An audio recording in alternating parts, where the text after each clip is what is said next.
And now back to a TSPN outreach presentation. Operation Cares, Response to Sexual Assault on TSPN.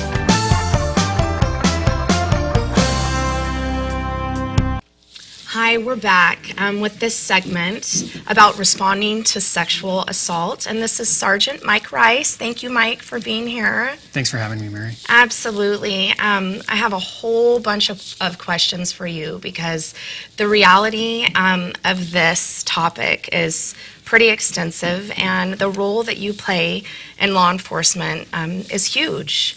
So we're going to start with the first question. What do you think are the most common reasons why victims do not report a sexual assault? There's a number of reasons why victims don't report sexual assaults. A primary one that we see quite a bit is just sheer embarrassment that they've become the victim of an assault. And you see that in a variety of your victims. Some of the male victims will have, just out of sheer embarrassment, not want to report to law enforcement. Sure, absolutely. That makes perfect sense. Let's stay on that question just for a minute. I imagine there's so much shame involved in an assault for a victim, and the embarrassment that you're talking about, I think, can be so extensive. I'm wondering if there would be encouragement that law enforcement would give, or time sensitivity that law enforcement would say a victim should report an assault within a certain time frame or so on, or what would you say about that? Well, being the victim of this kind of crime does come with a lot of embarrassment, but the victims, it would be good if they could remember that they haven't done anything wrong. They are a victim of this crime, and to report it is the closest time frame to the event that you can report it, the more effective we are going to be able to be in delivering services or helping to prosecute the suspect who perpetrated the act. Okay, perfect. From a law enforcement perspective, does the perpetrator usually know the victim? That's what we find most commonly. Okay. Very, very, very rarely do we ever see a stranger perpetrating a sexual act upon his victim. Okay. Commonly find that, especially when you have child victims, the perpetrator almost always knows the victim very well. Okay. I've heard that. I've read so many, you read articles, you see stuff on the news, and more often than not, it even usually is a family member, which is so devastating.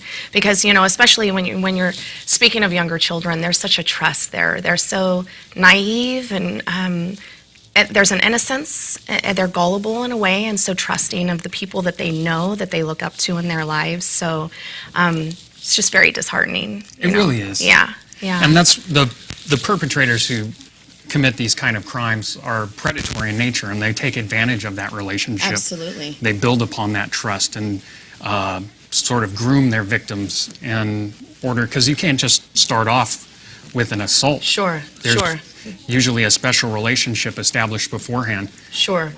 Absolutely. How difficult is it to interview and or investigate a sexual assault when the victim is a child? Well, every case is unique, and then when you have a child victim, some children are very reluctant to speak to law enforcement. Other children are very matter-of-fact about it. So it really kind of varies depending upon the personality of the victim. Okay. Children do present a special set of circumstances because you have to be able to establish their credibility. Sure, that makes sense. Do you think there's a difference between younger and pre-adolescent or teenage victims as far as their openness and willingness to discuss the assaults? Again, it depends on the victim itself, yeah. Okay. Some of the victims are very matter-of-fact, very open and willing to cooperate and wanting to speak with you and rectify the situation or seek our intervention. And then you have other victims that are very embarrassed and really don't want to talk to you about what happened. Sure, Yeah. Okay. All right, what do you feel is the most common age range that you have to investigate? Realistically, we see the whole gambit. We see them Okay. from very young and to toddler age, all the way up into the elderly community. There's really age doesn't preclude you from becoming a victim of sexual assault. Okay, wow. So in discussing this, I would think, and just going off of kind of what we were just talking about that relationship of trust, and usually the perpetrator is someone that is in relationship with the victim, who has built relationship, who has built trust, who is kind of setting up the situation for that assault. And maybe it's a poor assumption, but I would assume that typically it would be younger. The victims would be younger, but you're saying it's widespread. It is widespread. Across the board. You really don't see a primary focus on one set of groups. Okay. Perpetrators that commit these kind of acts will commonly seek out a victim that is convenient for them to assault. So while they may prefer a certain age range, if there is, let's say, a member of the household which would be more easily victimized, Sure. they will go with the person that's more easily victimized. Absolutely. That makes perfect sense. All right, let's move on to the next question. What is law enforcement's protocol for a victim of sexual assault? And this kind of has two parts. So the first part is, what is the protocol for a victim of sexual assault?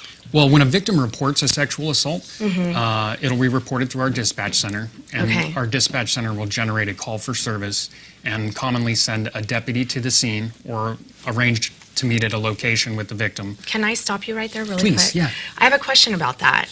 Just a basic 411 question. If a victim didn't know who to call or what number to call, I mean, would they go to the police department? Would they go to the sheriff's department? And I would assume that usually if it was a child, they would tell someone, and then that person, as an advocate for that child or teenager, would then contact law enforcement. So who would they call? You can always call 911 when Okay. it comes to reporting victimization of a sexual assault, especially. Okay. The dispatch center will know which way to direct you. Sure. So So whether or then not 911 would be it. 911 is a great resource when it Okay. comes to reporting crimes, especially something serious like a sexual assault. And Okay. So then let's go back to protocol. So protocol for a victim of sexual assault on the law enforcement's end. Somebody calls and reports a sexual assault. Then our dispatch center is going to generate a call for service, and Okay. they will dispatch the appropriate agency, whomever has jurisdiction over the crime. Okay. And then after that, we'll get a deputy will report up through the chain of command and Okay. basically triage the situation. Yeah. And then we'll deploy the best resource possible to assist with the situation, because everyone is different. Yeah, I'm sure every situation is unique, and there's no two situations that would be the same. There really aren't. Yeah. And sometimes we get reporting that happens almost instantaneously after the event. Okay. And other times we've had reports of events that have happened 22 years prior. Really? Yeah, so it just depends on this unique situation, what resources we deploy to Okay.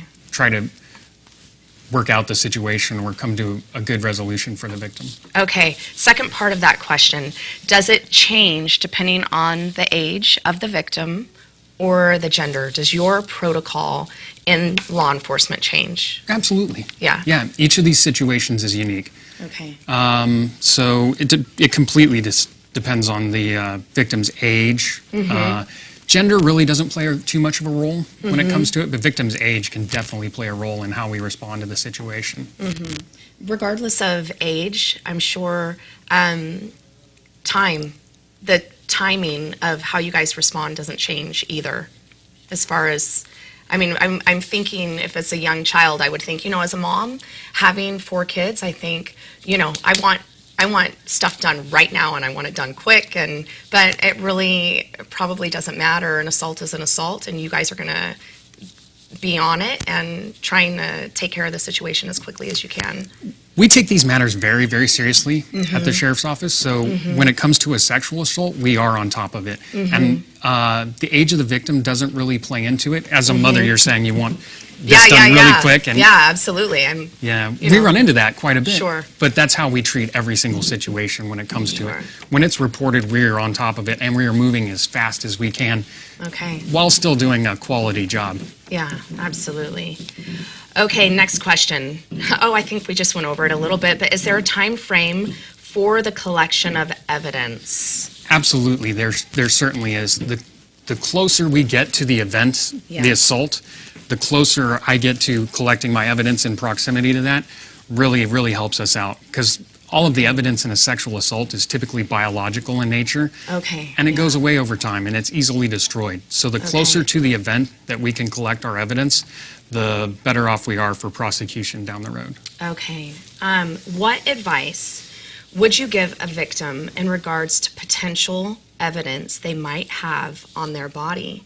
Well, like I said earlier, the evidence is typically biological in nature. Okay. So it goes away over time. And when you're victimized in a manner like this, it's very personal. And the victim's first reaction is generally to want to bathe or shower. Yeah, of course, that makes sense. Yeah, when this happens to someone, they feel dirty, and the first thing they want to do is take a bath or shower. But that destroys potential evidence that we can use later on down the road. That would be a hard thing to communicate, I think, to a victim, the importance of you need to say something, you need to say it quick, you need to kind of leave your body the way it is so that then you and law enforcement can do your job. I'm wondering how in the world can you guys get that information out? How can we get that information out other than what we're doing right here, right now, to a victim that it's so important for them to be quick and hasty about reporting and the evidence that could potentially be on their body? Yeah, absolutely, and it's crucial. And we use Operation CARE as a resource to speak with a lot of people in the community and let them know the steps that they should take if they should become a victim of this type of assault. Okay, well, thank you so much, Mike. We're going to go to a break. We'll come back and talk some more, have you answer some more questions. Great. Okay, thank you so much.